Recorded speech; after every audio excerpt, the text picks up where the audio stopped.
This will be the final installment in Chapter 2 videos for now. And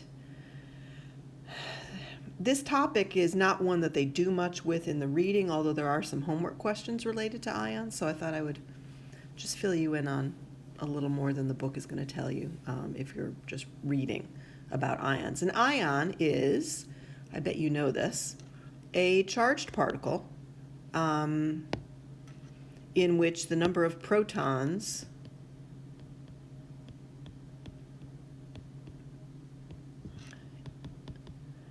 is not equal to the number of electrons. Okay, in an atom, the protons are equal to the electrons, and there is a net charge of 0. However, in an ion, the net charge is not 0.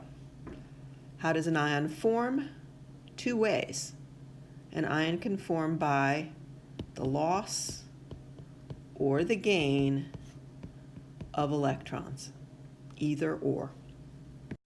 If an atom gains one or more electrons, I will then have a situation in which the number of electrons is greater than the number of protons, and therefore there is a net negative charge on the ion. A negatively charged ion is called an anion.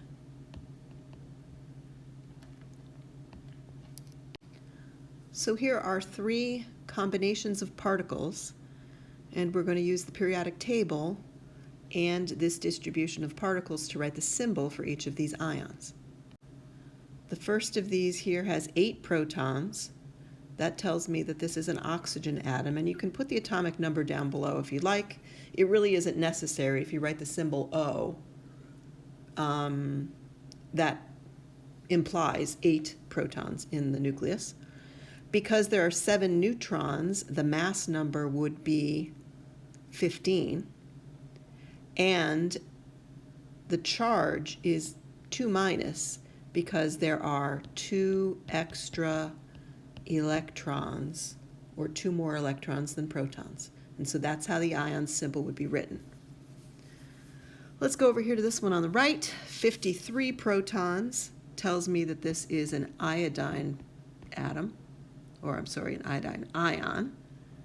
It has 1 extra electron for a charge of 1- and 73 neutrons for a mass of 126. This remaining one down here has 16 protons, tells me it's sulfur.